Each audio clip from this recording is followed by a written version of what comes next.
guys, happy Monday. Sorry, I feel like I'm running a little bit late, but I guess I'm kind of on time. It's been a crazy morning. And look at my hair. I haven't cut my bangs, you guys. My hairstylist saga continues my entire life. I won't get into it, but yeah, I haven't had my hair cut. I haven't trimmed my own bangs. They're crazy. Thanks, Druid. And Quiltish, yay, I'm glad you're here on time. It doesn't matter when you show up, you're always on time. So, today, I'm a little discombobbled. I will apologize up front for this. So I guess it was probably Saturday? I'm pretty sure it was Saturday. I decided I got a new book. I was going through my bookshelves, rearranging some stuff, and I came across a book that I had probably gotten about 6 months ago, maybe, and I hadn't really had a chance to look at it yet. I kind of tucked it aside in a stack. Me and my stacks. I've always got all these stacks, like priority stack and other priority stack. I think other people who do research, I think, suffer from the same problems. In any event, the new book is America's Printed and Painted Fabrics by Florence Pettit, not to be confused with Florence Pito. Florence Pettit, I don't know anything about her yet. I have to look her up. So 1970 is when this book was published. And it was published also in Canada. And there's a few color pictures in here, so that will be nice. Oh, here, let me show you one real quick. Look. Oh my goodness. Now, you guys know I'm not a chintz person, but this chintz, I kind of like it. I don't know, the birds always get me. So anyway, oh, this is pretty. So I thought that's a good one to start. I think 1970, I'm okay with that. I don't like to get too close to living authors, but I don't think Florence Pettit is still with us. And what was really interesting is there's somebody else's research in here. So we'll take a look at that by the time we get there. But yeah, it's interesting. This looks like either an art class, some type of hands-on thing. So that would be interesting to take a look at that. So yeah, this is getting into all of the printing technology, but which some of it we've touched on before, especially with the chintz book. But I think this will be interesting because it's 1600 to 1900. So, we're getting a large swath of things. The other thing I have to apologize for, I don't know what happened this weekend. Jill and I had a stitch and glitch on Saturday, and then the whole weekend fell apart. I was supposed to take pictures. This book is chock full of pictures. But as we start it today, we still have some Averil Colby to do, so we have pictures to look at. But I'm going to have to hold them up, you guys. I'm really sorry. But I promise by Thursday I will have good pictures from this book. Oh my goodness, look at this. I think I'm giving away all the good stuff. Look at this. Isn't that sumptuous? Now that is a historic fabric that I could just clothe myself and my whole house in. Oh, can you imagine sitting on a couch in that? Wearing a dress like that? All right. So I do still want to cover some Averil Colby stuff because the appendix, I think, has got some interesting stuff in it. It's information that I have seen in another book, but it's not a book that I would be reading to you guys because it is a contemporary author, so I would not be reading her copyrighted work. And the information that she has is very similar to this, but it is, it's from a how-to book on creating templates, but not for quilts. That's what's interesting. So I wanted to look at this because it's if you can manage the math of geometry, it's really cool. It's showing you how you can draft your own templates for all these complex shapes. And what I'm talking about specifically is English paper piecing, right? How do you draft to roll it back. It's easy for us today to go online to Paper Pieces, the company Paper Pieces. They're a wonderful company. I know at least one of the owners, and they're lovely people. They're at all of the shows, so QuiltCon and all of the big quilt shows. However, if you're in a pinch and you want to do it the old school way, the information that's in here about drafting is pretty cool. So I wanted to share that. Well, let's just get started on that. That's what I have today. So, my other screen. Here we go. Okay. So, as a reminder, this is Averil Colby's Patchwork, published in 1958. And we have finished all of the reading, and we are now on Appendix A.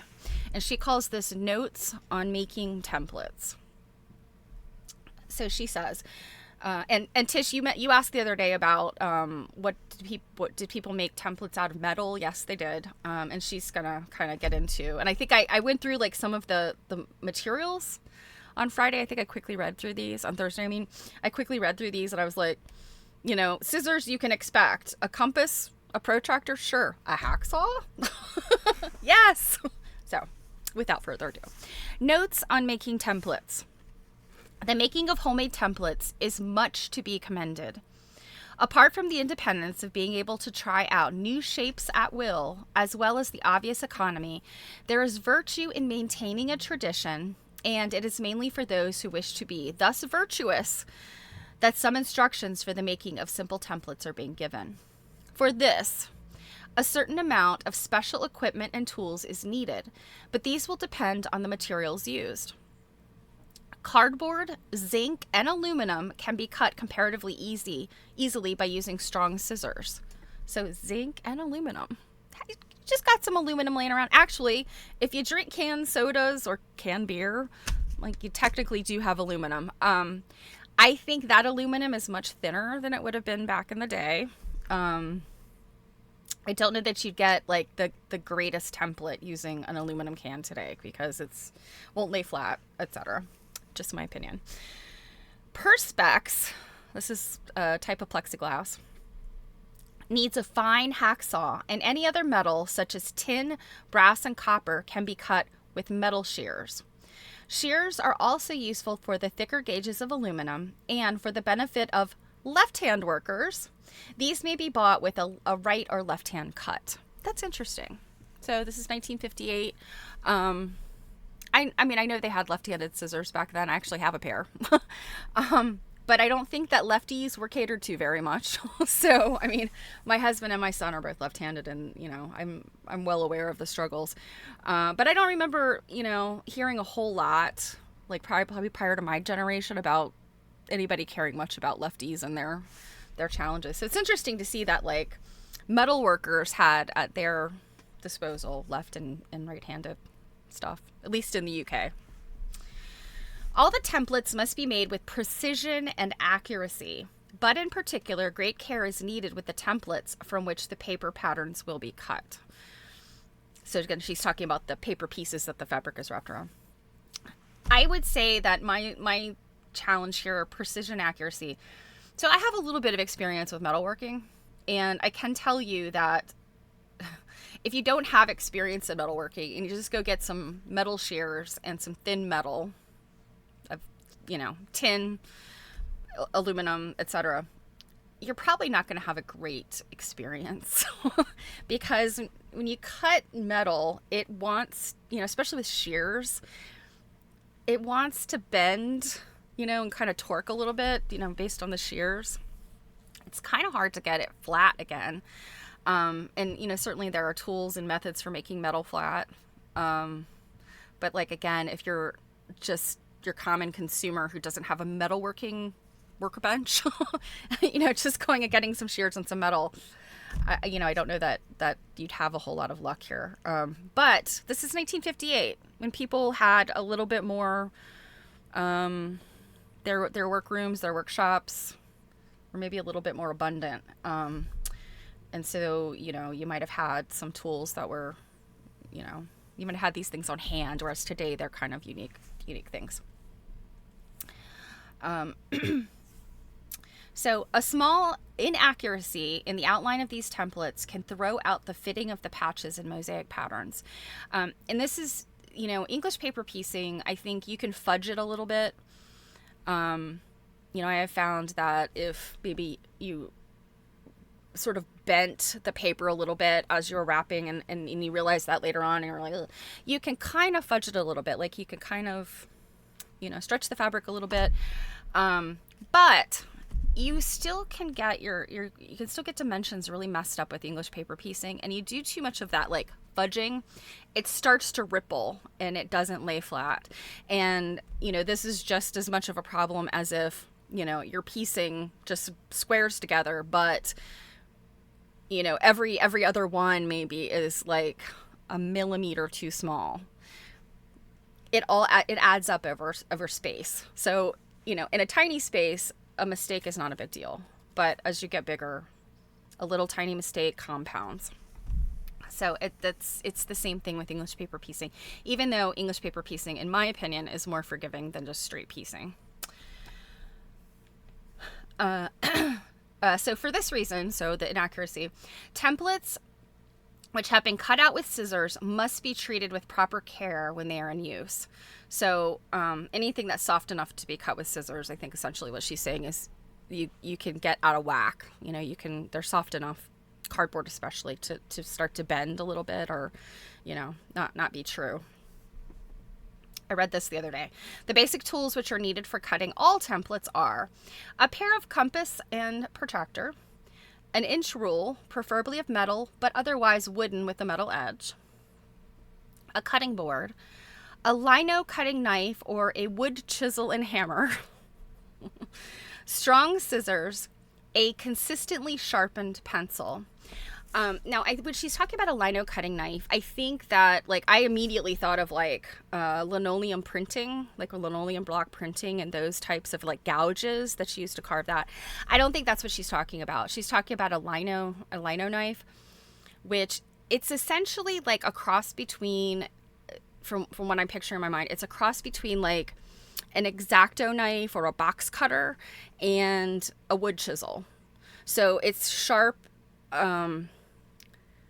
It's very sharp, but it's like a clean edge. And so you could, cutting linoleum, have a big ruler and cut it. So it's kind of, I guess, a sort of a precursor to box cutters, I guess. And so I guess she's just saying this is a way of cutting, something kind of thick and heavy on, a cutting board, in the same way that we today would think about rotary cutter and a self-healing mat. I think. I mean, this is preceding those times, so I'm kind of mentally thinking about these other types of tools and how they would work. And I think that's kind of where she's going. You're not necessarily cutting wooden templates, but you could have something that's kind of thick and heavy, and that a lino cutting knife is more useful. In addition to these tools, a hacksaw or metal shears may be added when they are necessary. To draw any regular polygon, divide the number of degrees in a circle by the number of sides. So here's the beginning of the technique here. Here's the math. So divide the number of degrees in a circle by the number of sides. So there are 360 degrees in a circle. For a hexagon, it is necessary to divide 360 by 6 sides in a hexagon, right? Which gives us 60 degrees. For a pentagon, divide by 5, which gives an angle of 72 degrees. And for an octagon, when divided by 8, the result is 45 degrees. So general basis for polygon shapes. First, draw a baseline and then erect a perpendicular to this base. The center of the polygon will be on this perpendicular. And so you can see it here already. Let me zoom in here. So what she's talking about here is a line, a straight horizontal line, and then a straight vertical line perpendicular. So basically an upside down T is what you start with. Next, select a suitable diameter according to the size required for the template, half of which will be the radius. So you remember the radius of a circle is half of it, right? So then with the radius, draw a circle with the center on the perpendicular and the rim touching the baseline. So here you're basically like kind of figuring out, you know, again, radius. What is the radius? The center point and this halfway point. That's what you're figuring out how big you want things to be. So for a hexagon, you got this going on, got your circle drawn. At the crossing of the base and perpendicular, mark off an angle of half the required amount, thus 60 degrees divided by 2 is 30 degrees. Where the 30-degree angle cuts the rim of the circle, make a mark and set the compass to this from the first point. With this radius, next mark off a similar point on the opposite side. So basically you're just using your protractor and your compass to like get yourself around, you know, all the way around the circle.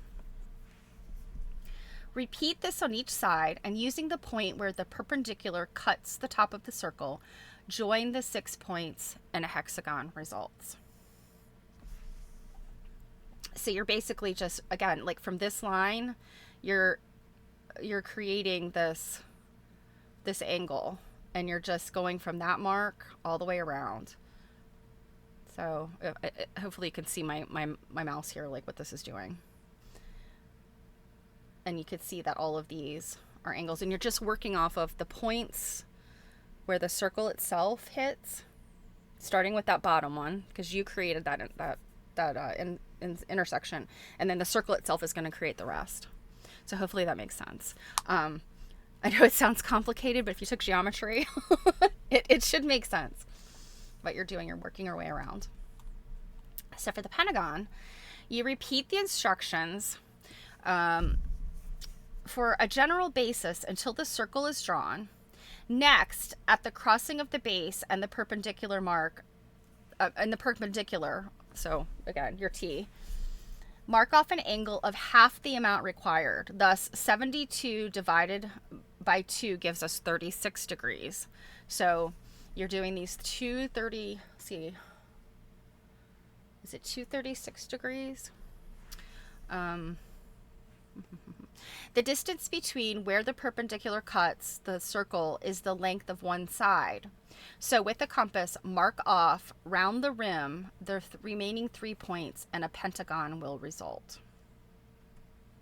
Okay. So remaining 3 points. Okay, wait a minute. Let me think about this for a sec. So we start here. Got these two. What are the remaining 3 points? I guess she's saying like this here, and then you've got 1, 2, 3. Right? Does that make sense? Yeah, I think so. Okay, for an octagon. So starting off the same way, your T, your circle. So repeat the instructions for general basis until the circle is drawn. For an octagon, the required angle is 45 degrees, which divided by 2 gives us 22.5 degrees. Eee! That's very tiny. And a half. Oh, half? That's difficult. That's easy to get wrong. Mark off as for the other polygons to find the length of one side. Repeat until the other 7 points are marked, and join them by straight lines when a hexagon will be the result. So before we move on to the next part, which is the diamonds, I could tell you where I learned this process actually it's this process kind of layered on itself. Ginny Beyer had a book, and oh gosh, do I have it here? I don't think I have it nearby. I think it is in the other room, because I not long ago I made some stuff for Christmas out of it. Let me quickly look up so that I can actually tell you what the name of this book is. But it's so fascinating. I'd had the book for a really long time, and I had forgotten that this part was in the back. And it's to make those cool fabric balls. Okay, so it's called Patchwork Puzzle Balls. And if this is interesting to you, this book you can buy. I bought it directly from Ginny Buyer at full price back in, like, I don't know, the 2000 teens. It can be had on thrift books right now. This is just the first thing that popped up for like $6, $5. It's not a very expensive book.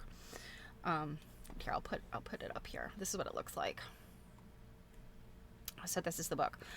But in the back, what I'm getting to here, in the back, it has instructions for this type of instructions, but it's for making not flat things, but curved things. So as you can imagine, when you add these shapes together, that's when you can get different types of round objects versus, flat objects. And so the pieces that go in between to make the round object, you'd want them to have the same, they have to have the same side length. And you can kind of futz about and figure it out eventually. If you start laying these things together and sort of figure it out. But Ginny Buyer gives this kind of, you start off with one specific measurement, and you start off with your circle and your T. From there, you actually create all of these shapes with the same length sides so that they can all be put together. Averil Colby doesn't go into that detail, but this is the basis for that map. And that's what really fascinated me, is this idea, that geometric shapes can do this stuff, right? Like, I know it sounds basic and silly, but it was kind of like an epiphany for me when I was in high school, taking geometry. And I excelled at it. I got just barely passing grades in all other kinds of math, particularly algebra. But geometry, I aced it every time. I pretty consistently had an A. And, because it's spatial versus theoretical. And I guess I sort of I personally have just a better spatial understanding of the world versus this, the kind of like, what does X equal? That's harder for me to wrap my head around. But anyway, long story short, it's very cool, like what you can do, what you can accomplish with geometry. And I mean, that's what quilts are based on, is geometry. Now, I mean, yeah, if you want to figure out a whole lot of different dimensions, and you're working with basic patchwork, there could be some complex math involved, but for the most part, it's just fractions. And so I think that the geometry is really where you can make, you could really make something interesting, going from a basic square to these more complex shapes and how they work together. That's really all I'm saying. All right, so moving on.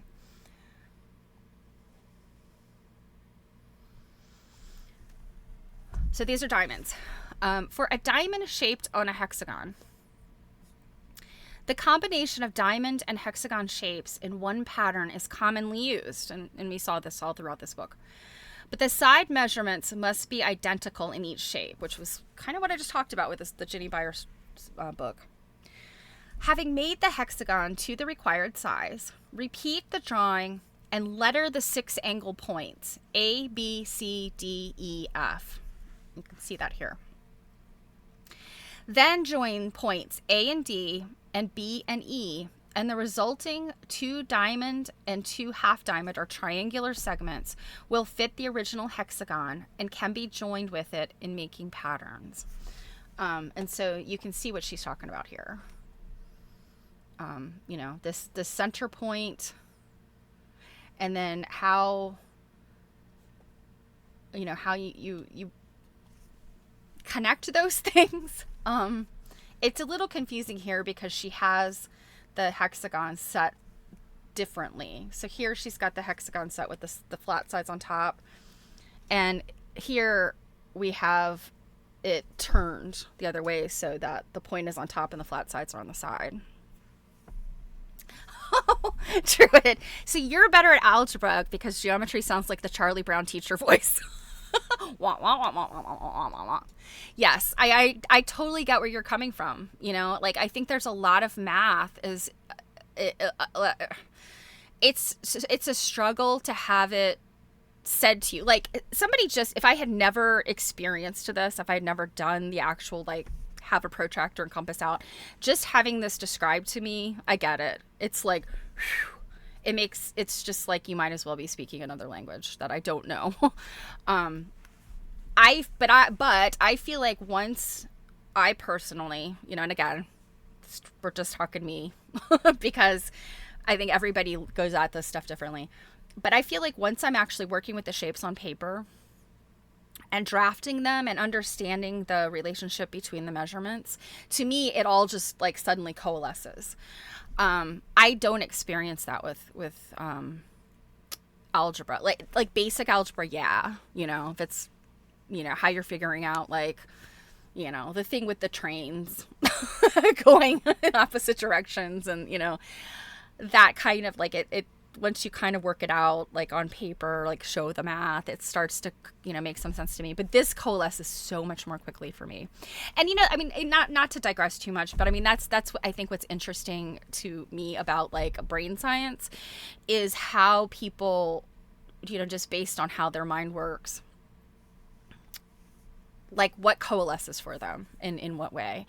I think so many of us, it really, we learn better by doing. So having these things described to us, it's difficult. You know, if just based on these instructions, if I turned this off, took this away and told you, okay, now go draft, unless you'd done it before, you'd probably be like, I know there's a circle and I know there's some perpendicular lines. And, you know, it would be, you'd have to really sit and think maybe. You know, like if you've committed to memory that a circle has 360 degrees, you know, it's a little bit easier. But, you know, if you just didn't know that, or it's just, you know, that's a fact that just, you just haven't held on to, it can be challenging. But I mean, I just go back to like, this is what makes quilting so interesting, in that piecing, at least, does rely on geometry. And having the piecing work out and lay flat or create a ball, it really does require these measurements to be pretty precise. And luckily, fabric is a little bit forgiving. But you know, if you had to make these shapes out of metal versus fabric, you have to be so much more precise. Ask me how I know, because my original background was in metalsmithing. Before I ever came to, I mean, I'd made quilts by virtue of the fact my mother was a quilter, but when I was in college, I really, and I know I've told you guys this before, I was really kind of like, about, you know, textile, fiber, quilt. That was all stuff my mom did. Like, I wasn't going to school for that. But I did try to make shapes like this out of other types of materials for my classes, and like making this out of copper, tin, sterling silver, making it like welding it out of large sheet metal is very different than making it out of fabric. Fabric is so much more forgiving. Okay, so keep going with this. So the way that these are all joined, I just said, so joining the points, you got the diamond here, you got two diamonds and two half diamonds. It's actually pretty simple.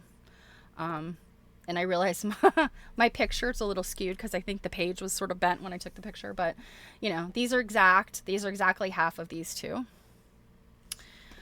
And then this configuration, you could think of it that you've got these two joined essentially. So you end up with 3 diamonds then, instead of 2 diamonds and 2 half diamonds.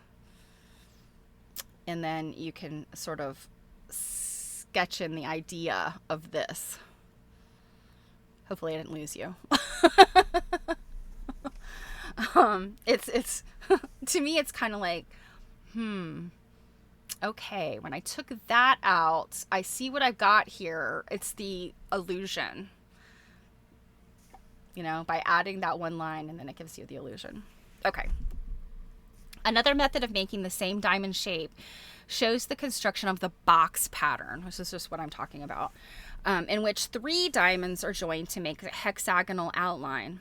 Still using the hexagon shape as the starting point, letter the 6 points as before, A, B, C, D, E, F, and also the center of the hexagon on the spot made by the point of the compasses. So, I mean, it's really just made by this. All you have to do is do these 2 lines and you've got the center. You don't necessarily have to use a compass for that. And then so that's marked the letter D. I'm sorry, no. O. I just failed my eye exam. So that's the letter O in the center. Why O? Why not G? I don't know. Next, join each alternate angle point. So again, we turned it. It's not really alternate. We just turned it. With the center point O. For example, AO, CO, EO. And the original hexagon will be seen to consist of 3 identical diamond shapes. To make a diamond based on a square. Oh, this gets complicated. Let's look at this one. So there will be a test at the end of this one. I'm kidding. So to make a diamond based on a square, the simplest method is to begin by drawing an octagon. So begin by drawing an octagon in which the center point is marked O and the 8 angle points are marked A, B, C, D, E, F, G, H. Druid. Drew's like, I give the F up. It's just going to be a square. Next, join points OB and OC. So, OB and OC. You're just basically making the pie wedge. It's just the pie wedge that you're doing. The measurement of each of these lines is equal to that of each of the 4 sides of the resulting diamond. Take a pair of compasses with the distance equal to OB and using B as the center, describe an arc. Describe an arc. I don't think that this arc is even shown. Next, using C as the center, describe another arc and mark the meeting point of both arcs as I. I don't even know, is that even being shown here? Okay, it's this. So she's not showing you the arcs. So where is C? So this is C. So like if you put your compass here and you start to make an arc, it's supposed to hit up here, I think. Next, join B and I and C and I. So that gives you the diamond. This diamond may be used in pattern making with a square in which the measurement of each side is equal to that of each side of the diamond. See? Easy as pie. Oh, goodness. So your quilting is another way of recycling. You're actually quite relieved to know that you'll probably never have to do this.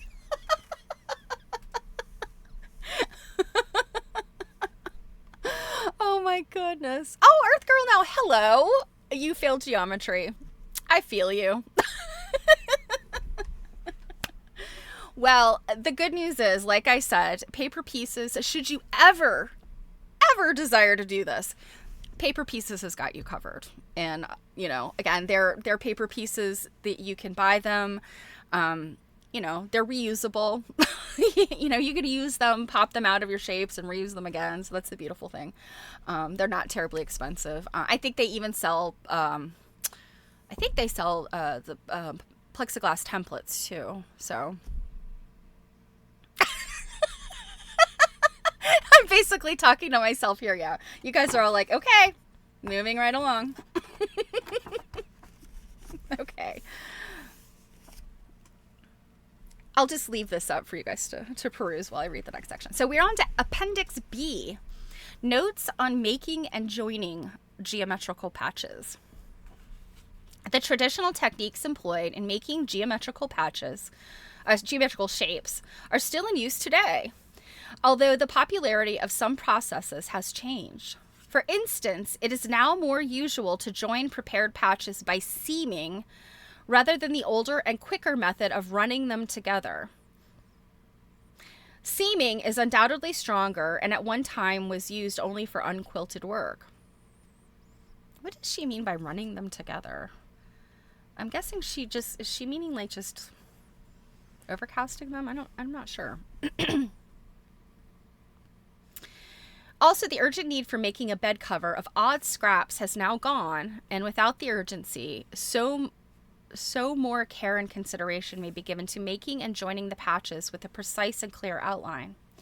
This effect is achieved more successfully by seaming than by running the patches together. I know she's used that terminology before.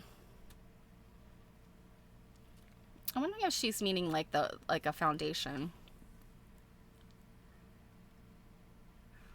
One moment here. She's going to get into this. Okay. So in this appendix, in which the technical processes of preparing geometrical patches and then joining them together are explained, the different types of work are put under headings for convenience. Ways of doing applied work are given separately in Appendix D. Marianne, did you put some subs in?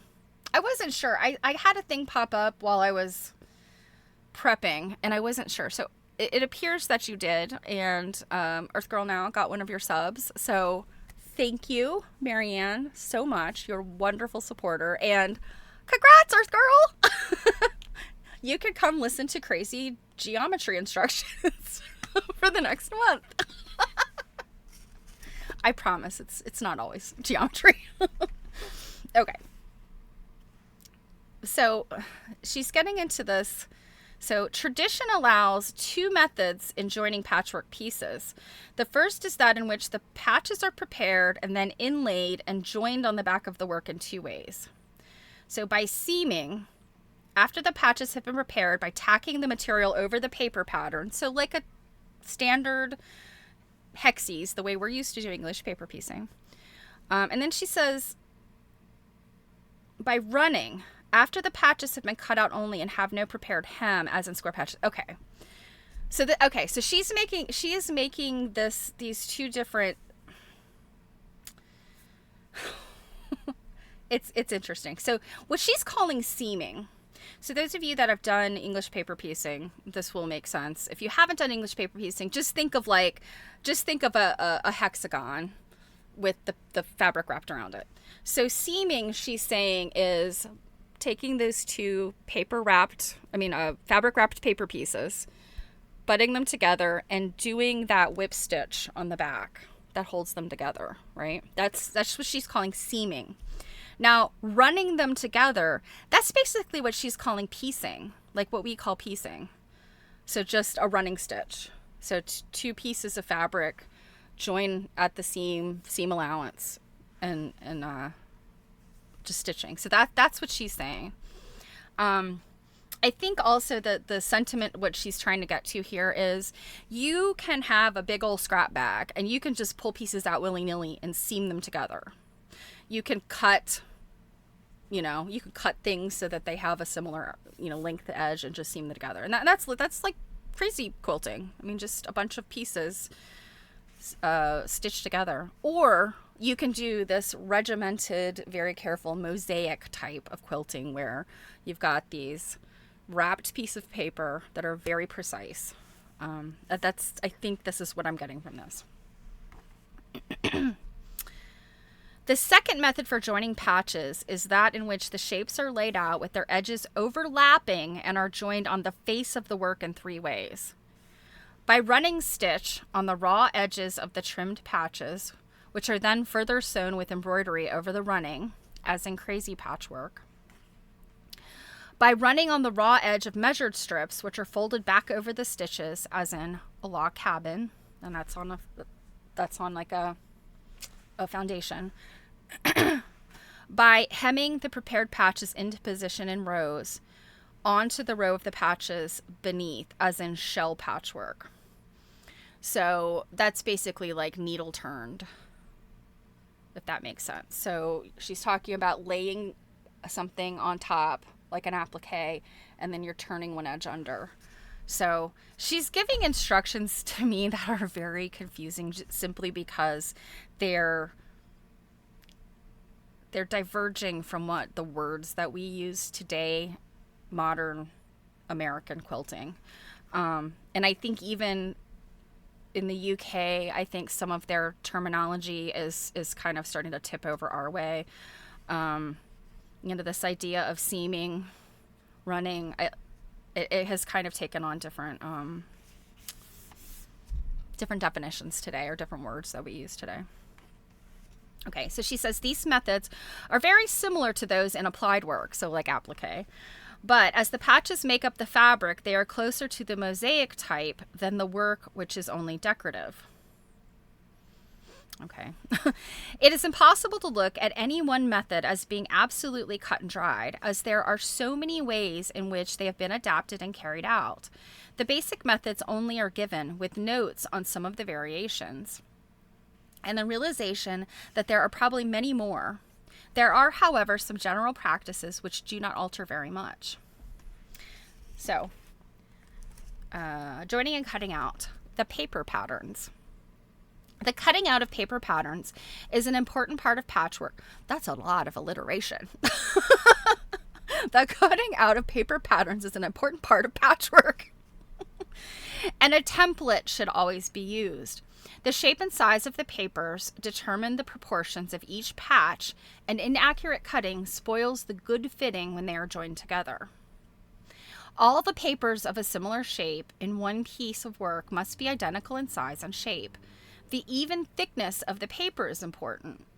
2 papers instead of 1 in the patches of a section of work will enlarge the patches and also the section so that it will not fit with the rest of the work. So that's actually an important point. Like if you use a thicker paper, it literally like that. I mean, it's as you wrap it, and if you look at the edges, you can literally see like it's maybe 1 or 2, I guess depending on how tightly woven your fabric is, it's literally 1 or 2 threads that kind of roll over, when you fold the fabric over the paper. But it makes a difference when it's compounded. Like I said, 2 threads becomes 4 threads, becomes 6 threads, and if it's if it's small pieces across a really wide, an entire quilt or an entire border, I mean, you can imagine eventually you get to an entire inch difference, and it doesn't take that long to get there.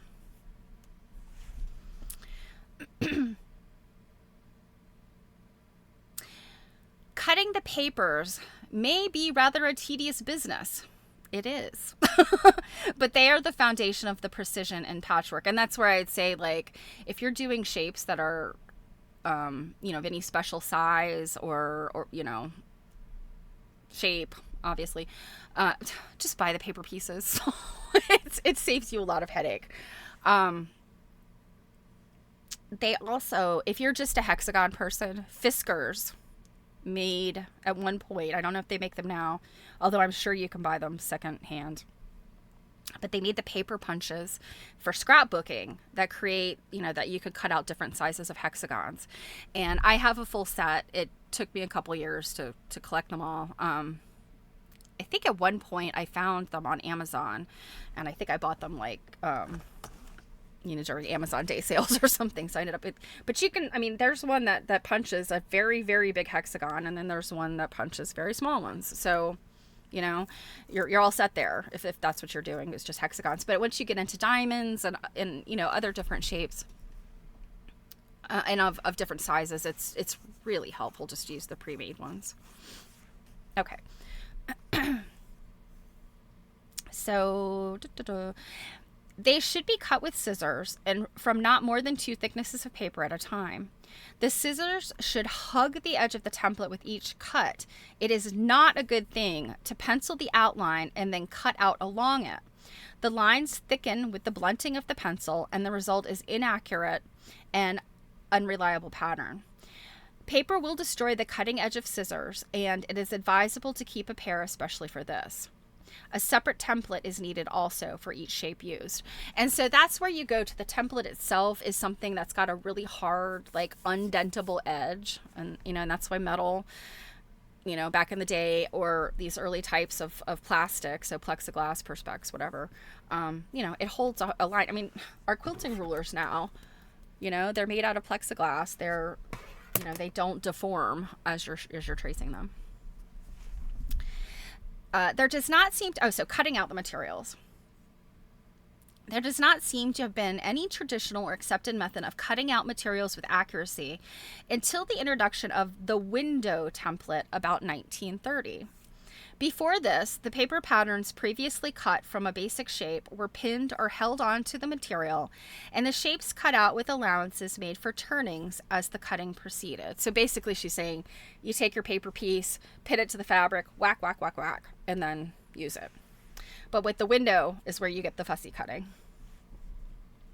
This method has not died out entirely today, but the use of the window template is becoming more general with increasingly good results in the patchwork being done.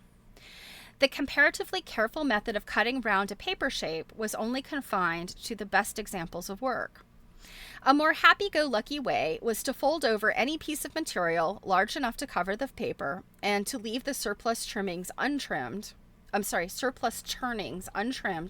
the back of the work, which was clumsy and wasteful of material.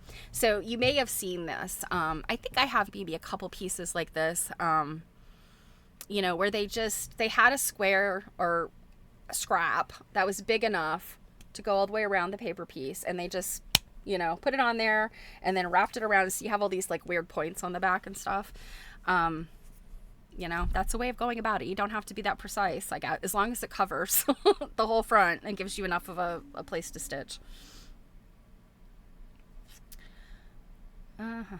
In many quilts, however, the skill and accuracy with which the patches have been cut make it obvious that, as with all traditional crafts handed down by word of mouth and example, patchwork improved or deteriorated according to the individual worker. A good technique was evolved and handed down by the master hand, and an accurate and tidy work was produced by someone of a different temperament. Precision seems to have been appreciated by Averil. The good wearing of any patchwork relies on the proper use and cutting of the material.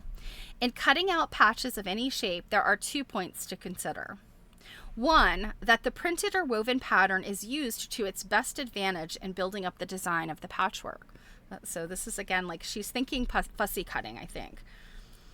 Two, that as far as possible, the patches are cut with regard to the warp of the material. The fullest use should be made of the pull of the fabric. In other words, the way in which the warp threads run. This is indicated by the selvage on all woven materials. So she's really saying, like, you should kind of try to line your hexagon cuts up. That's easier said than done, I think. I mean, there are times when you're just really trying to use the smallest scrap of fabric and you don't really pay much attention to the selvage or the way, In fragments in which the selvage, she's going to talk about that. In fragments in which the selvage is absent, it is often difficult to decide in which way the pull of the material lies. A simple way to find out is to hold a piece between the thumb and forefinger of each hand, approximately 2 or 3 inches apart, and then to jerk or pull sharply at the material, first in one direction of the weave and then indirectly the opposite way. The sound made by the material in response to this treatment will be on a noticeably higher note in one direction, which indicates the way in which the selvage runs. Oh my gosh! Do I have a piece of fabric lying nearby? I actually do.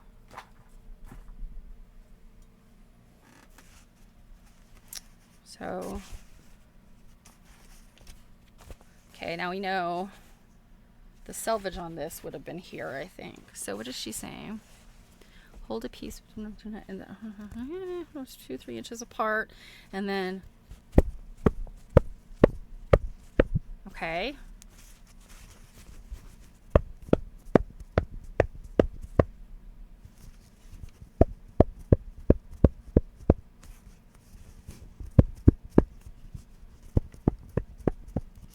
I don't know.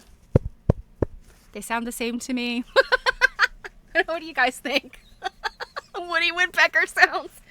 Yeah, it kind of sounded the same to me. You know, I mean, I have headphones on, but let's see. This fabric. All right. Oh, that's not a selvage, but let's see.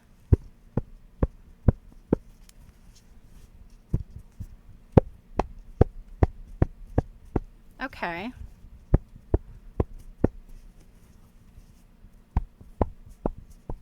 Okay, I feel like maybe this one, I heard it a little better. I don't think it's very reliable. Sorry, Averil. We gave it a try. So the selvage should be higher. So it should be a higher note when you're going. So you could hear some difference. Okay, Druid. Maybe I'll have to try it some off camera on my own.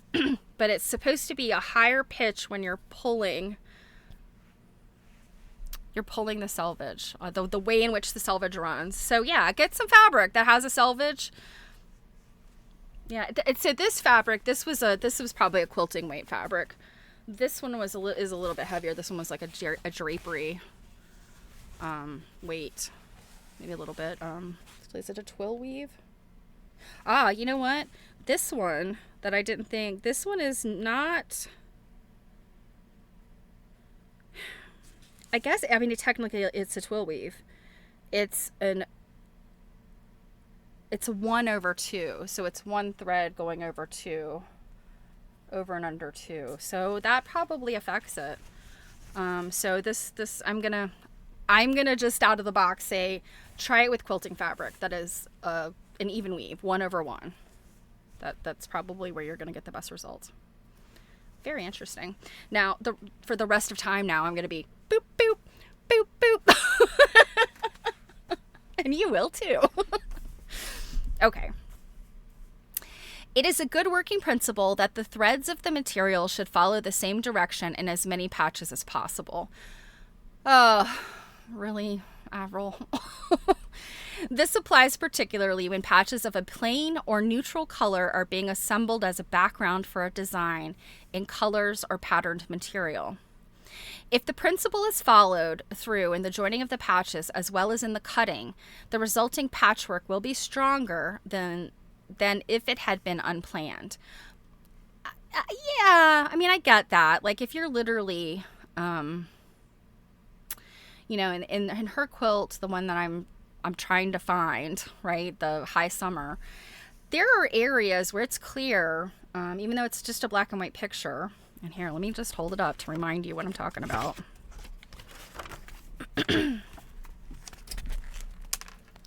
So here's the full quilt. And, there is you can see there's a pattern in there with like in the close-up, it appears to be it looks like a shirting or something. This is the close-up. And I know that you're looking at a thumbnail of me holding this up. But the space in the middle there, it looks like they're hexagons made out of the same. Show us bigly. All right, hold on a sec. Let me go. Okay. This is the center, and I know it is really hard to see. You know what? Let me do this. Let me find it in the scanned pictures. So here we go. Here's the center. And here's the, okay. I know, Marianne, like I'm waiting to hear about that. I truly want to see it in color as well. I mean, I can only imagine what some of this looks like. So these darker pieces here, obviously that is I think it's a shirting print of some sort. It looks darker here, but what I think it is it's a light or white colored fabric that has a black or dark colored little design on it. So that's why it looks so dark here. And you have a piece of it in the center, and then, but all of these spaces in between, that's all one fabric, and it looks like it's a solid. And I'm thinking to myself, why wouldn't you just create this? This is all hexagons. Why wouldn't you create that and just put it down on a solid piece of fabric? you know, like, and just, but we see this in a lot of historical quilts that do this teeny tiny, in addition to the paper piecing, the hexagons, we see this also with that little tiny, that like cross stitch or pointillism type of piecing where they're using those itty bitty little tiny 1 inch blocks. They will just create this whole large swath of one color, but they will piece it all. And I'm like, oh, that makes me cringe, because I'm thinking you could get this done so much faster if you weren't piecing a huge swath of like basically the same color. So I think that's essentially where she's going with this is if you were going to put together a whole bunch of like, just say off-white hexagons, it would probably behoove you to, lay the fabric out and you'd get the most out of your fabric by literally cutting it out, like cutting the hexagons out, and, and having no waste, and they would all be lined up the same way. Now, do we do that? Do I do that? Absolutely not. I have done a lot of paper piecing, and I have never taken the warp and the weft in consideration. And I mean, maybe I should. Maybe it would make a difference, but it feels like a lot. So anyway, this is it. And then here is the center. And this is what I'm talking about. I mean, can you see that this fabric, it looks like it might have a texture to or something. It does seem to have something about it. Like, I mean, maybe it's a very, very pale print that we just can't see in the photograph. I mean, it almost seems like it's got something going on. And then I think this other fabric, it looks like it's just a polka dot. Let's see, we could kind of look at them together.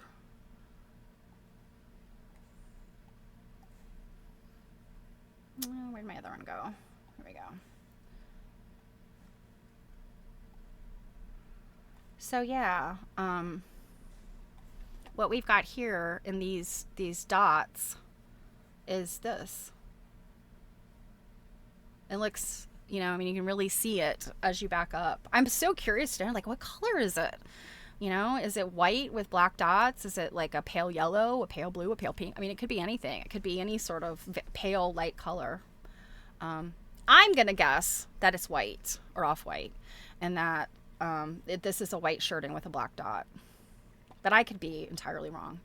And I love the fact, because I showed this to Jill on, when we were, I think it was Stitch and Glitch. It wasn't Quilt Nerding, it was Stitch and Glitch. But she was shocked that these are all hexagons here, but they are. If you look very closely, you can see the individual places she has fussy cut hexagons. And, the Quilters Guild had that one piece of fabric where you just look like Swiss cheese, where she had cut all of the little motifs. And I mean, it's just amazing to me. Like, I want to try this. I made a quilt last year that was broderie purse. So I had accumulated a lot of florals. Our dear friend Kate, I think she was like ready to kill me, because she's like, do you want this fabric? It's floral. And I'm like, well, not that one, but that one. I'll take that one. Because she gets a lot of her guild. She's like the figure out what to do with it person in her guild. So she snags me a lot of fabric. But yeah, I mean, and then this oops. This situation is what I wanted to get to here. These are two separate hexagons. And at first I thought maybe she had appliqued this on top. I think what she has done is she has literally pieced these hexagons. She has cut the fabric in such a way and then pieced them together in such a way so that these are two separate pieces of fabric from, two separate printings on the fabric somewhere of this butterfly, and she's pieced it right there. This is a woman that I don't think it's here in the book. I think it was in her sort of biographical information. I think in the Quilters Hall of Fame. they said she did not make many quilts. Like, this high summer is one of just a handful of quilts she made because she felt that her skills were not good enough. Right? And Marianne's just sitting here saying mad skills. I think where her skills were in this piecing, this just insane over the top, like, I can't even imagine this precision in piecing. Whereas I don't think she was a great quilter. I don't think she wanted to like do the quilting.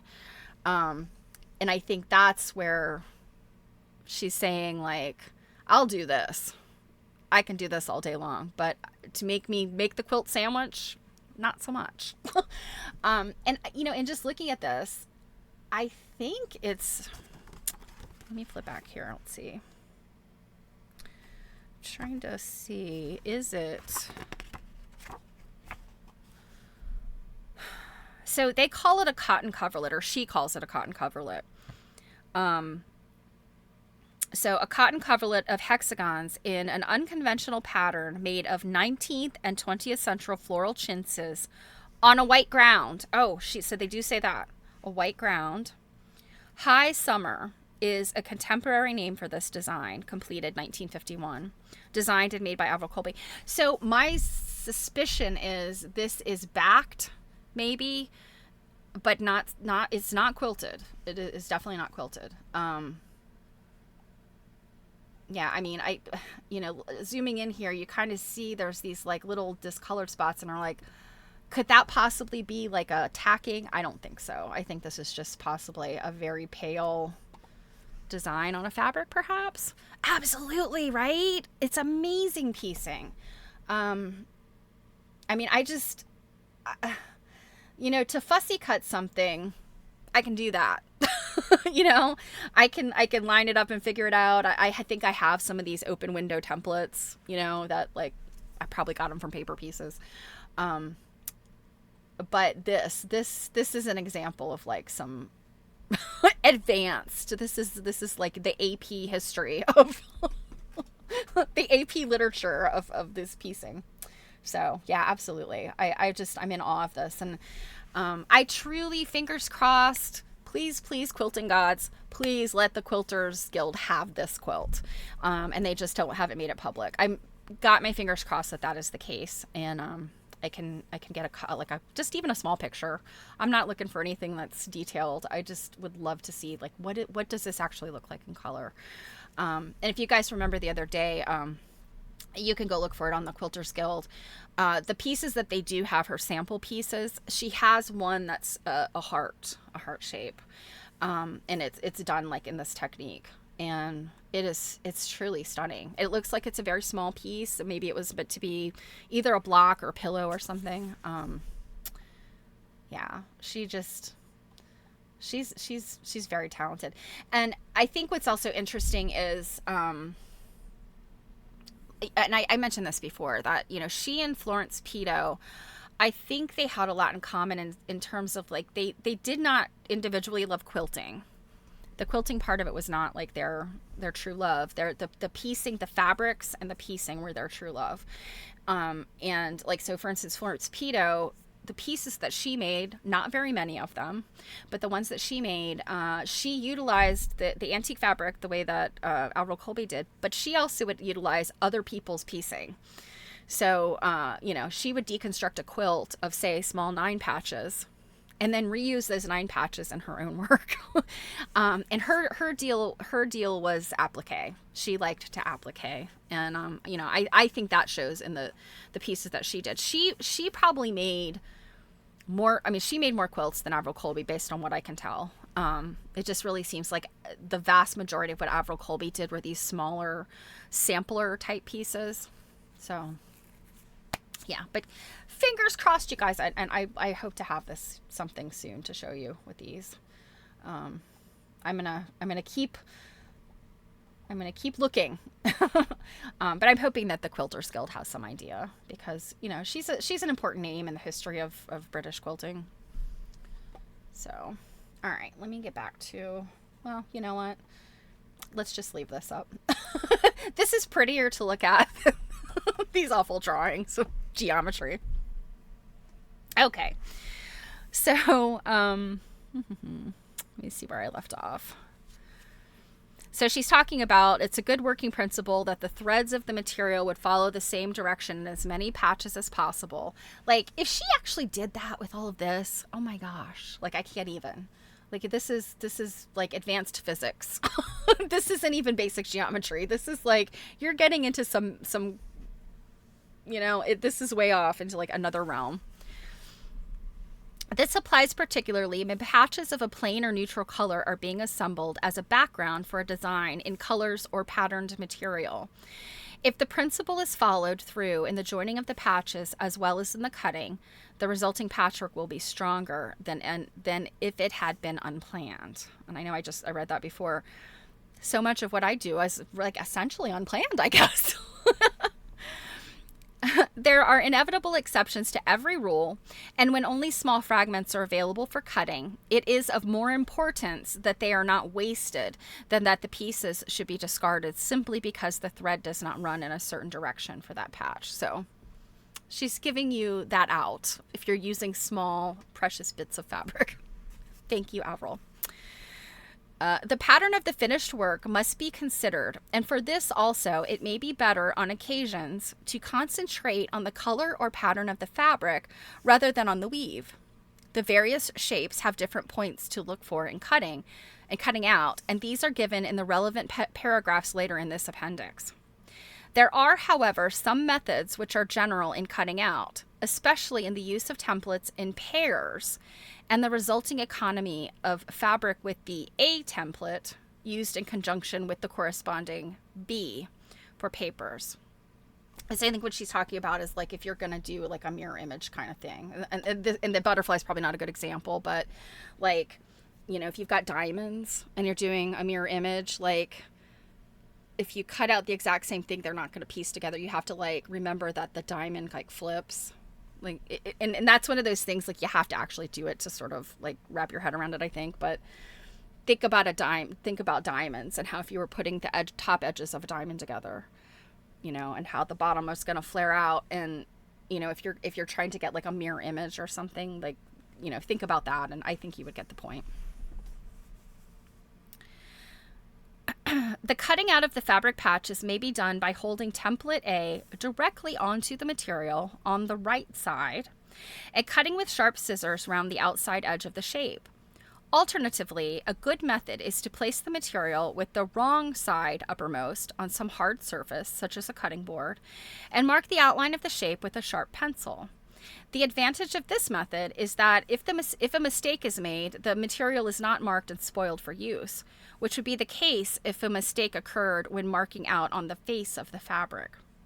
It should be pointed out, however, that this method can be followed on patterned materials only when the pattern is sufficiently visible on the wrong side. So, yeah. If you have, like, I think especially digital printed fabric today is difficult sometimes to see the pattern on the wrong side. So, if I think like using a light box, you might have to do that. Or again, using the window type of templates helps. The second method is of assistance to the inexperienced, although it is scorned by some of the old hands who are sure of themselves. However, there is much to be said for the old saying that it is better to be safe than sorry. And especially when working with pieces that are precious and scarce, it is better to pencil a piece before it is cut.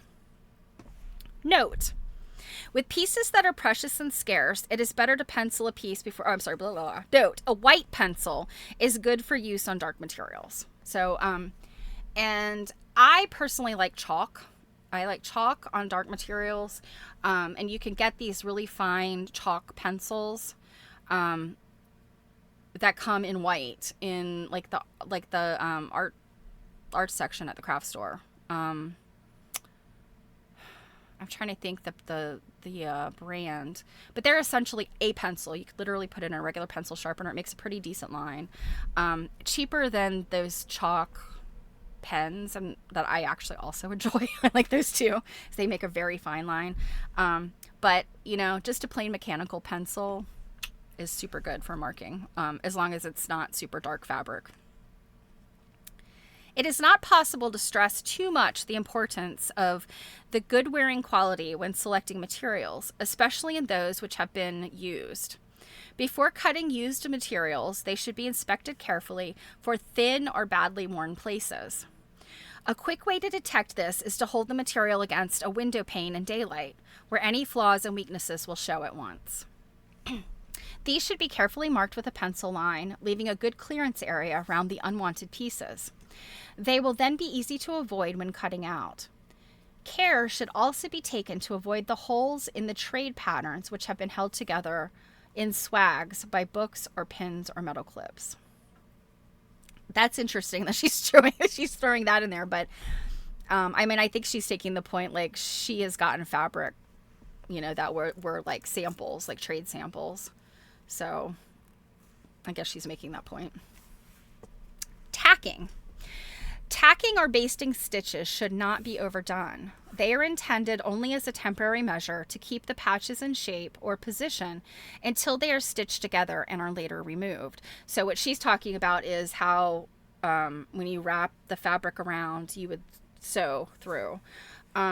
It seems to me, if I remember correctly, she shows both sewing through the paper as well as to just tacking the fabric, I think. I might be forgetting and mixing this up with another book. I'm just flipping through here to see. I don't know that she actually ever showed any like really specific pictures. They were all sort of technical diagrams.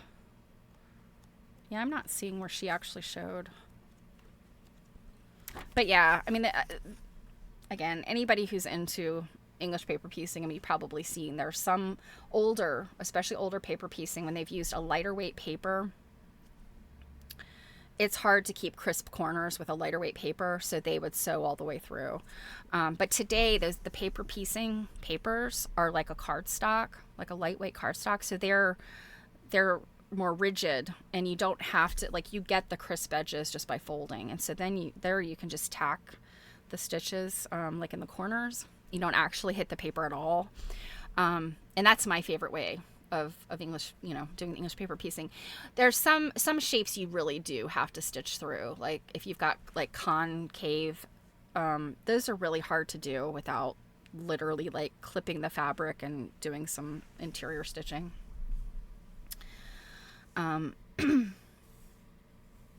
So let's see, where she say, so the stitches are stitched together and later removed. They should, of course, be sufficiently adequate to keep a hem firmly in place. No back stitching or cross tacking is necessary when covering papers. In covering patterns with material, it is generally sufficient to take one tacking stitch for each turning of the hem. Large size patches may need more.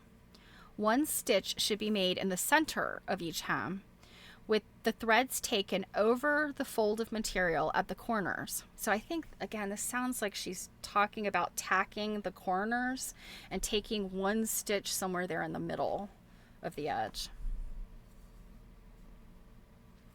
It will be found that this will contain the fold neatly and there is no need for a back stitch. The tacking in some work of the 19th century consisted of stitching taken from side to side on the back of each patch, crossing and recrossing over the paper pattern. It is also a method given for some American patchwork at the present time, but it seems to be no more effective and requires more time and work than the simpler and quicker method of tacking round the hem of the patches only. So I think what she's talking about there is like, if you've taken, you've taken your piece of fabric and you've got your paper piece and you're folding it around. I think what she's talking about, instead of like just doing little tacking stitches, she's talking about like going from side to side and top to bottom. So basically you've got thread running across the back. So you'd have to cut those threads to get the paper piece out, I think is what she's saying. And that sounds like I would not want to do that. That's too much work.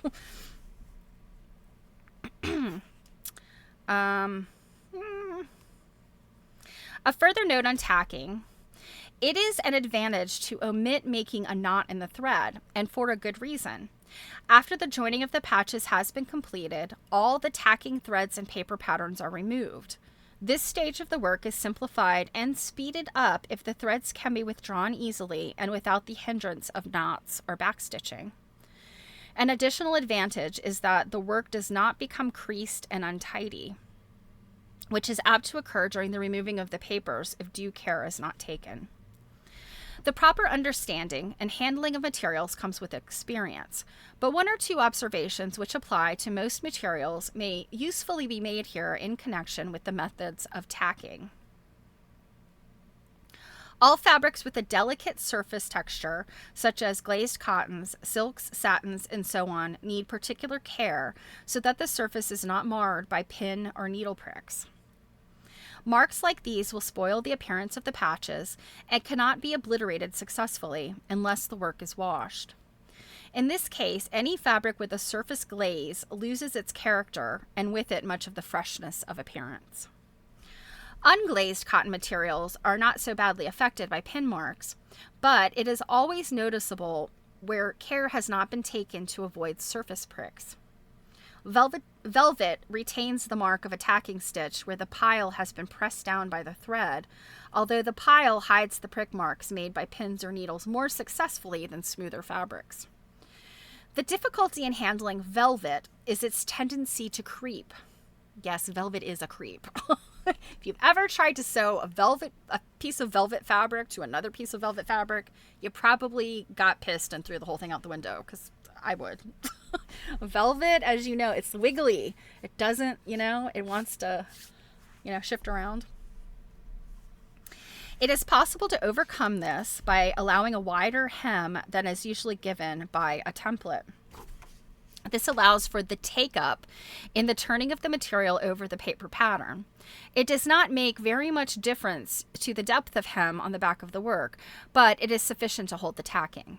The difficulty of making a hem for velvet patches was probably one reason for its popularity in crazy patchwork, in which no turnings are necessary. It should be appreciated also that greater skill is needed in using velvet for geometrical shapes. It is well to make an effort to preserve the face of the work free from unnecessary prick marks. All pinning and stitching should be kept to the back of the patches wherever possible.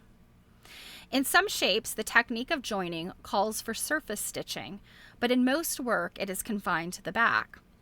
If the tacking stitches which hold down the hem catch only the hem and the paper pattern without being taken through to the front of each patch, all the prick marks will be avoided. And so this is what I was talking about with only doing like that little stitch on the corners where the fabric is folded down at the corners.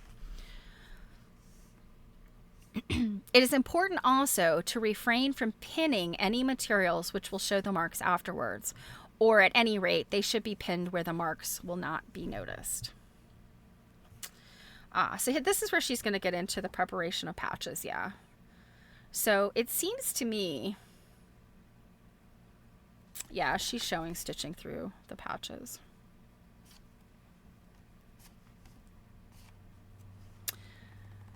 So, in the desire to move on to another book, I'm going to stop right there on this one. I think maybe I will do something on paper piecing at another time where we can kind of get into this piece of it. Because I think I've probably broken your brains with enough geometry. All right. So, it's a cleansing breath. We're breathing out and breathing in and letting go of Averil Colby. And then we're going to welcome Florence Pettit into our fold here. So like I said, there's, we don't have a whole lot of time left, but this book has a lot of pictures. Did I do my reading? I have not done my reading yet.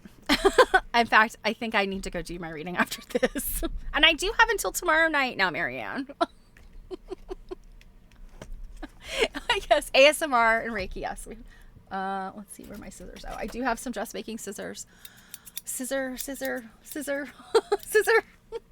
Does that work, Druid? All right. Here we go. Okay. So like I said, I need to look up Florence Pettit to find out a little bit more about her. I will have that for you next time. So the long version of the title of this book. So the headline is America's Printed and Painted Fabrics, 1600 to 1900 by Florence H. Pettit. And then this is the rest of the title.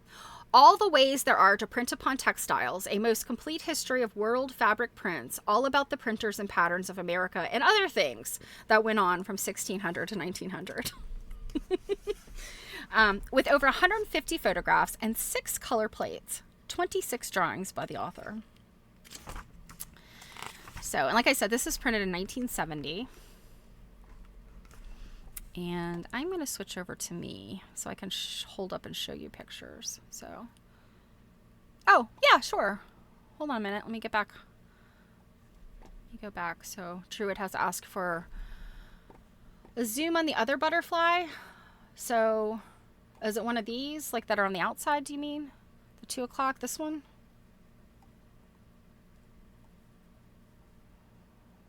Is that good? It looks like from in the fabric, it was originally like, you know, lit on a flower with just the side of it showing. It wasn't a full butterfly.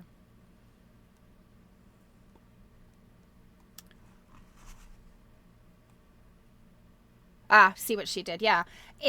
I mean, you can see now up close that this looks like it was some type of like, I don't know, Bleeding Heart or Lily of the Valley, excuse me, some kind of like, you know, little flower that has like a cascade of little, you know, little blossoms. And then she cut right there, or folded right there so that it looked like it was sitting on the...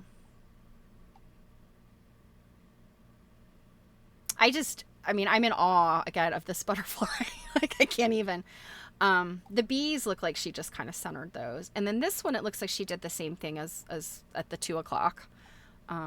She just kind of found that spot.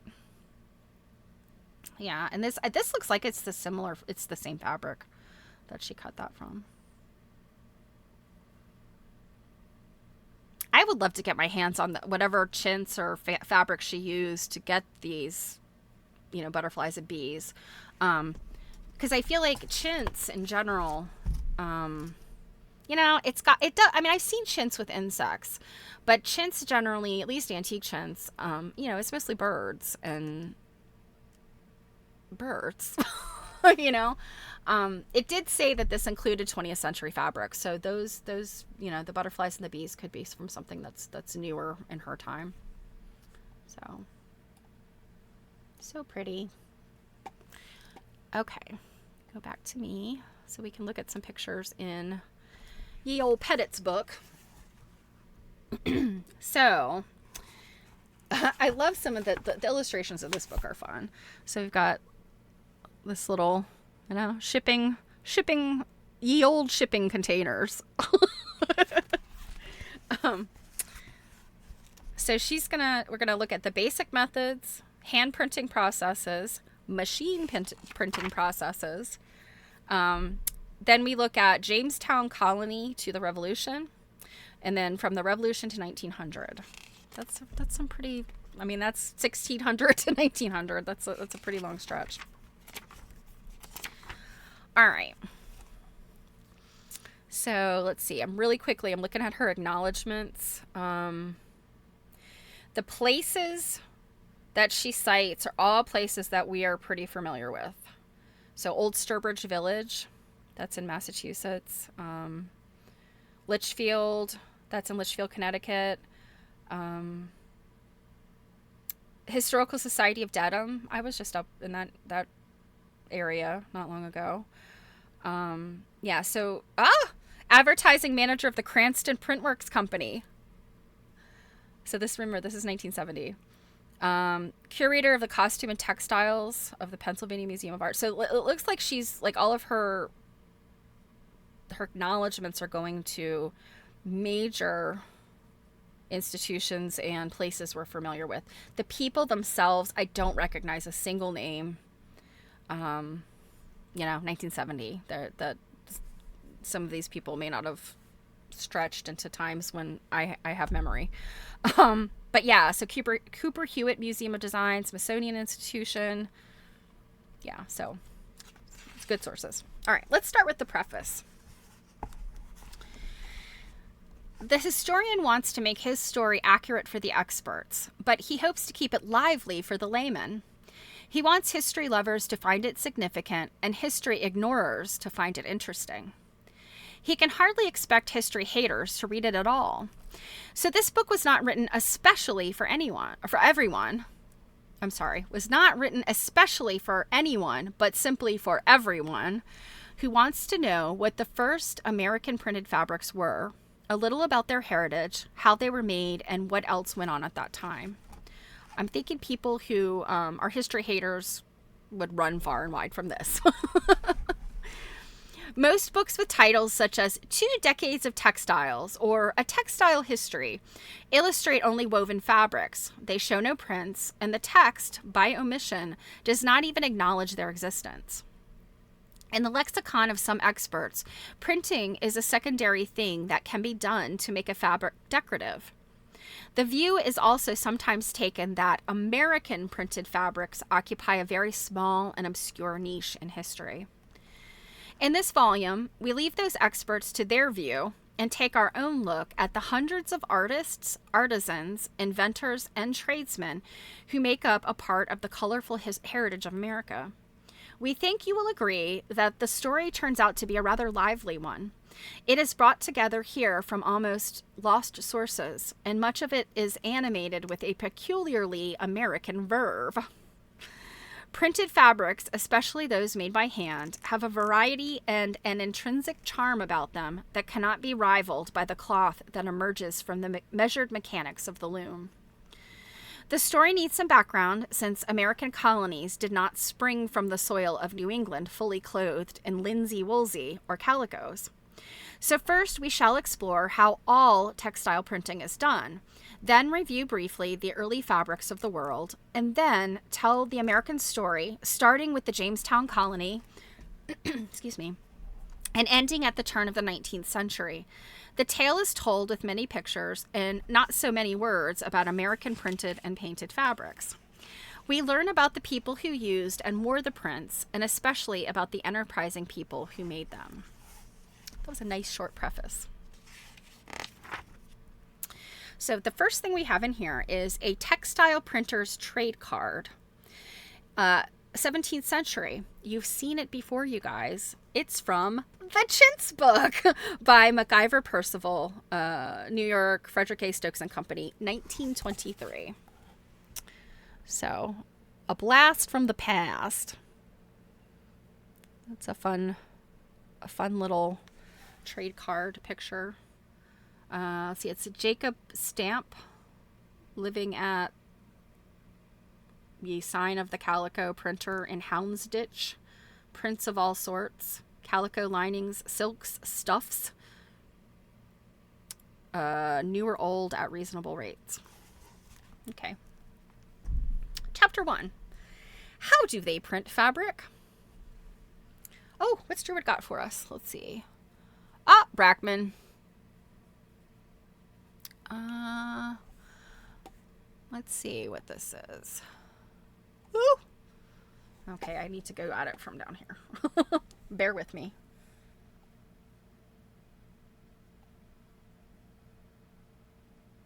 Ah, we love the Brackman.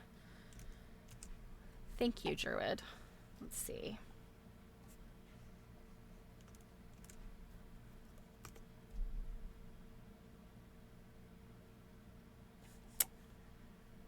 Okay, hold on a second. Why did that not want to give me...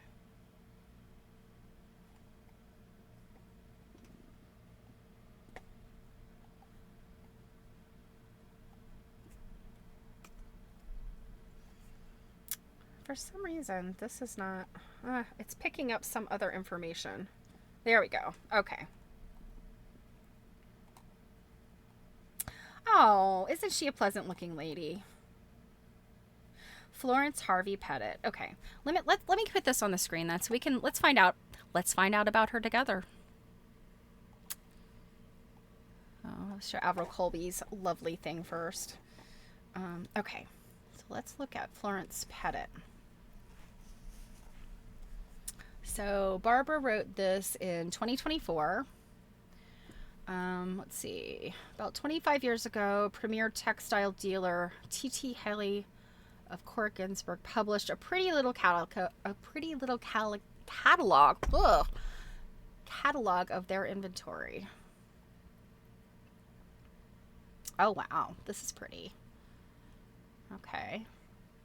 American 15th century blue resist double-sided coverlet.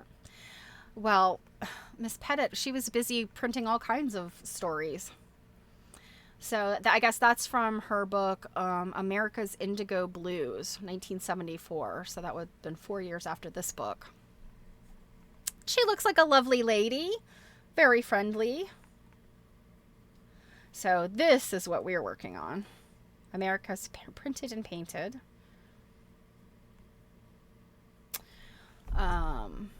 So it says she had published an earlier book with an indigo resist print on the cover. Unfortunately, mine is missing the dust jacket. And Barbara's giving 1952.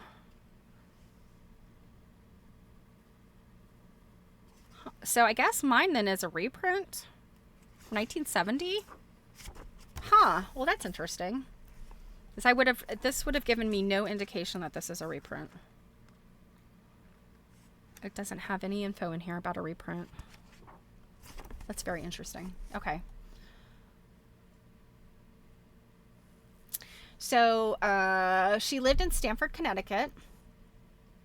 And as a fan of antiques and vernacular crafts, she saw many examples of these outsized blueprints in early bed covers, such as the one above, about 40 inches square, from the Butolph Williams House in Wethersfield, Connecticut.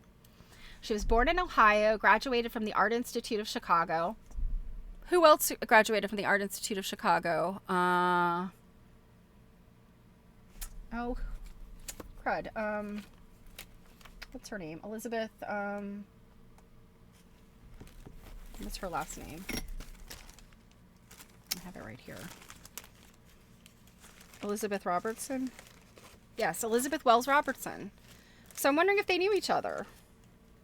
She looks like she could, in theory, have been maybe the same age as Elizabeth. Elizabeth would have gone to the Art Institute of Chicago in the 20s, late 20s, early 30s, because I know she was definitely a teacher in the 30s. Remember, if you guys remember, it was 2 books ago, I think. Elizabeth Robertson, she appeared in the newspaper quite a bit during the Depression, and as we were getting out of the Depression, with different human interest stories that she appeared. So, interesting. I have to look at the dates and see if we can figure out the dates. Okay, so she graduated from the Art Institute of Chicago and spent her art career as a sculptor, specializing in cast metals, and also as a fiber artist designing fabric. Her resume tells us her textile specialty was block printing.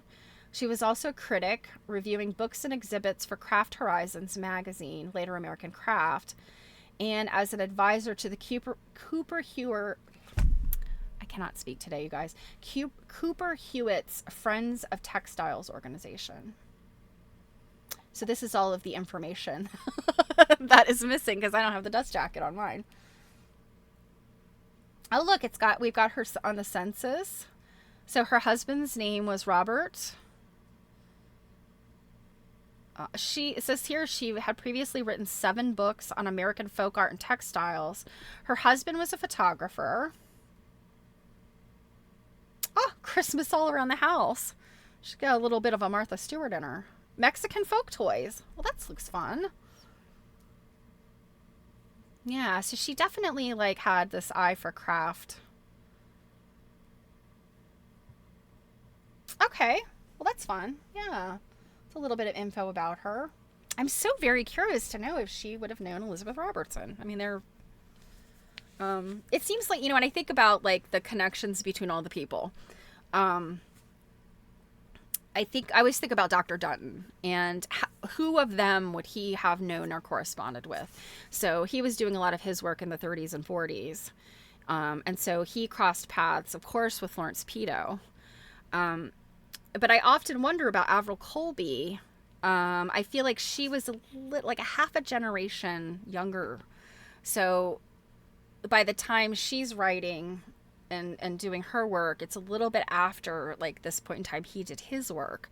So it's entirely possible like they just did not connect in the whole scheme of things. And I still have not read every single letter in Dr. Dutton's collection that I have looked at, but that there's just names that stick out that I know he spoke with, and names that I know I never saw. So, and of course, there's a chunk of letters, like correspondence, that's missing from his collection. It got lost in a move. It was most likely his grandchildren threw it out. He himself stated that.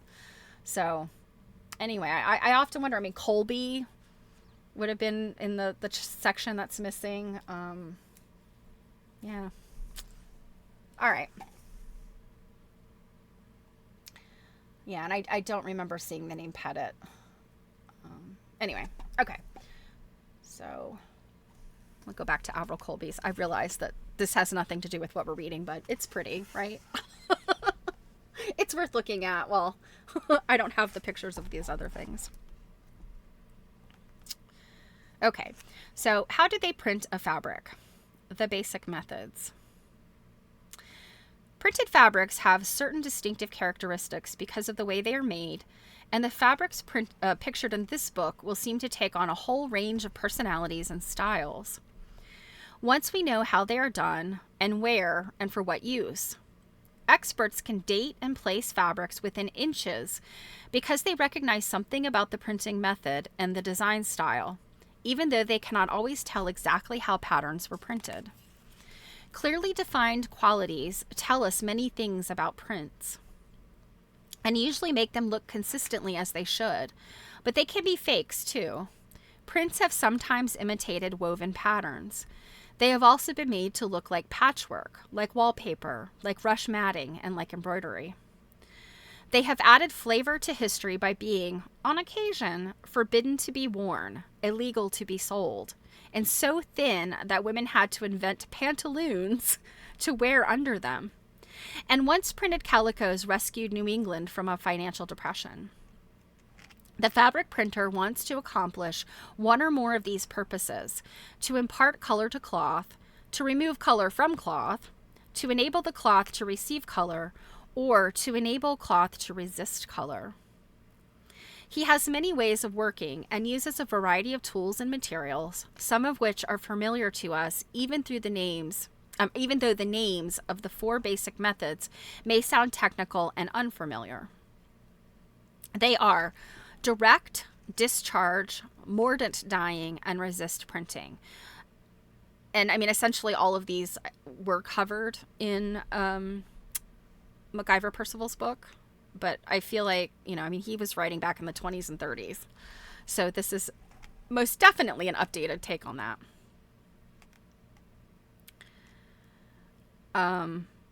After we define these briefly, we shall take a look at the techniques used by printers to accomplish them. The four are called printing methods, but they are also include painting, dyeing, and bleaching. So let's see, how long is this chapter? This is a pretty long chapter.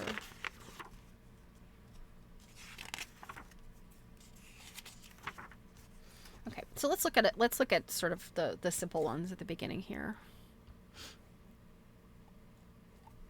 Okay, so direct printing. This is when color is applied directly to the cloth by painting or printing it on. It is the oldest and simplest method and may be done in three ways. These are sometimes referred to as chemical colors, but can be any one of a variety of pigments and dyes. So 1, Painting is when the color is put on the cloth by hand, usually freehand from a brush or painted through a stencil. It can also be done with fingers, sticks, feathers, and daubers. And so this picture I will show you is canvas, hand-painted, Peru, courtesy of Cooper Hewitt, the Cooper Hewitt Museum of Design, Smithsonian. So this would be hand-painted fabric. And it appears to be Peruvian. And I mean, if you think about the other types of fabric art in Peru, what I see in this immediately are mola. You guys know, mola designs. Now I know molas are really historically from one place, and it's an island, San Blas Island. But there is something about this, the shapes, and just kind of where the design, how the design elements are used. That could easily be translated into a mola, I think.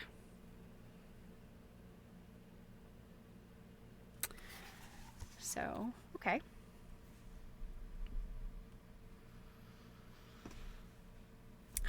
So painting was number 1. Number 2, relief printing is when the parts of a block or plate that are to print are cut away so that they stand up in relief from the non-printing background areas of the block. So like a rubber stamp. Or, I mean, it's a wood block here, but I mean, you can wrap your head around like a rubber stamp, like, right? That's relief printing. So the areas of the block, they stand up and are inked or coated with dye and pressed onto the cloth to print. This is block printing and the seldom used relief roller printing, and has a bold, direct look to it, usually without extremely fine detail or fine lines. So the next picture I will show you is printed linen, Russia, 18th century. It was block printed on heavy natural colored linen in black and red-orange pigments. Also, Cooper Hewitt. So this, I really love to look at stuff like this. I love block printing. I think it's so interesting. I've done some block printing myself, and it's quite enjoyable. So I like that one. It's interesting. And it looks like it has text in there too. So it looks like it's Cyrillic. Okay. So that's relief printing, block printing. 3. Oh, and by the way, she does mention here relief printing is not just the block, but also roller printing, I guess, is going to fall in with relief printing, because the roller, if you would just imagine the roller is like the block print just rolled up. So think about like a rolling pin, and if you have a design like carved into the rolling pin, it's essentially the same thing as just a block print, but it's just rolling over the whatever it's printing on. It's just rolling instead of having to be stamped. Number 3 is intaglio printing. This is when the design is cut into the blocker plate, so it's the negative itself. So it's usually done, it's metal, it is incised with a particular kind of thing, and then the ink is pushed down into those grooves and then wiped away, which she's going to explain, but I'm going to explain it first because I'm a know-it-all. Just kidding. But so the ink or dye or paint or whatever being in those grooves is then pressed onto the surface, and the surface absorbs those lines. And you get finer lines with intaglio printing. I mean, it's just like it's just a finer line. You can't get that line to stand up as finely as you can to get it to be a groove, if that makes sense. Okay, so intaglio printing is when the design is cut into the blocker plate. The name comes from the Italian word intagliare, meaning to carve or engrave. The cut plate is inked, the flat surface is wiped clean, then printed, and when the engraved plate is pressed into the cloth, the color is pulled out of the incised lines or areas of onto the cloth. This can be done by wood engraving, end grain cutting in hardwood, copper or brass plates, or incised copper or metal rollers. It works on rollers too. It has a feeling of delicacy and detail impossible to achieve in block printing, but can also have large solid areas of color where many finely incised lines give up their color in one solid spot. And this is a copper plate print on linen, circa 1786, France. It is a toile de joie, l'Amérique à la France, courtesy of the Smithsonian. So this is what you would get with that plate, that copper plate printing. And I mean, essentially intaglio printing, I mean, this is kind of, sort of, I mean, we're talking about more modern materials, but the same concept. We're still using this today. In some aspects, not in all, but some. The 20th century, not covered in this volume, makes use of two more methods of direct printing: a stencil process called silkscreen printing, and lithography or offset lithography printing.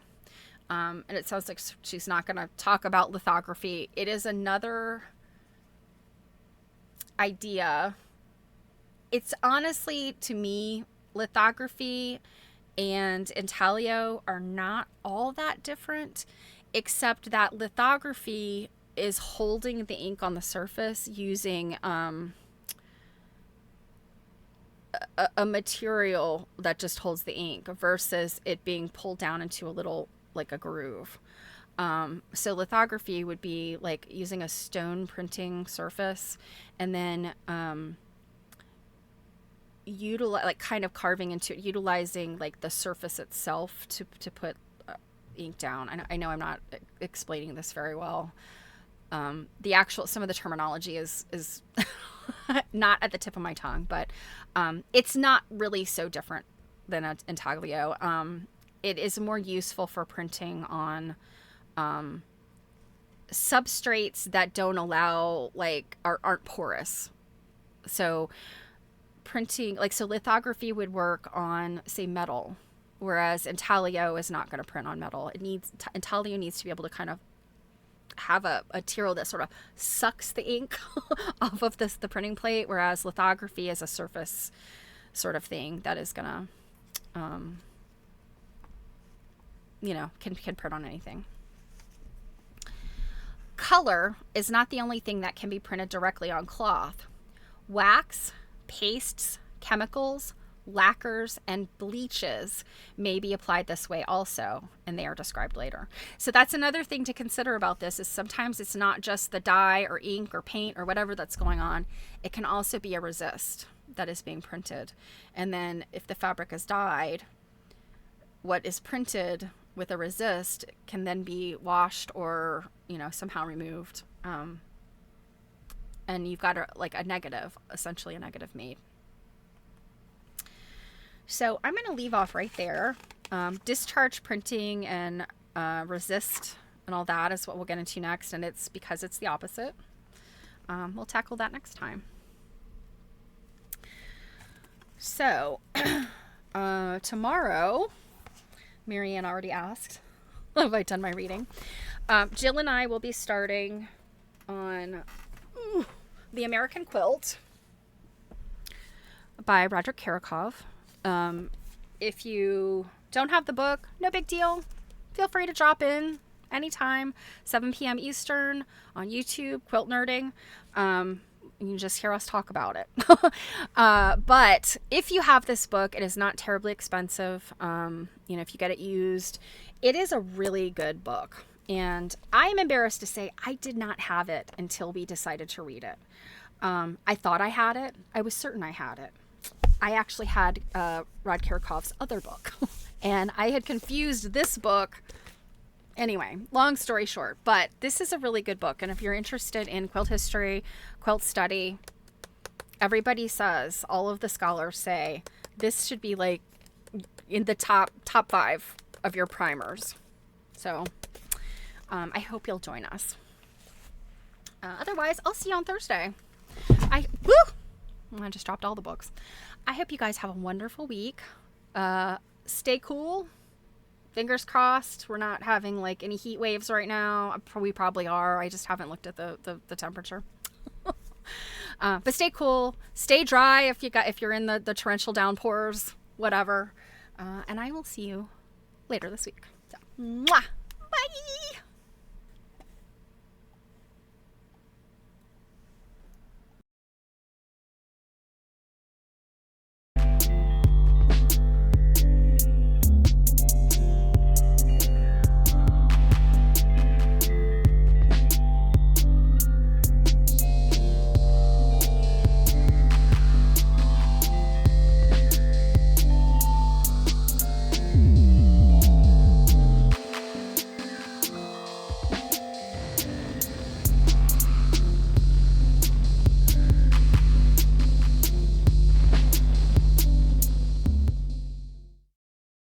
Here's another commercial.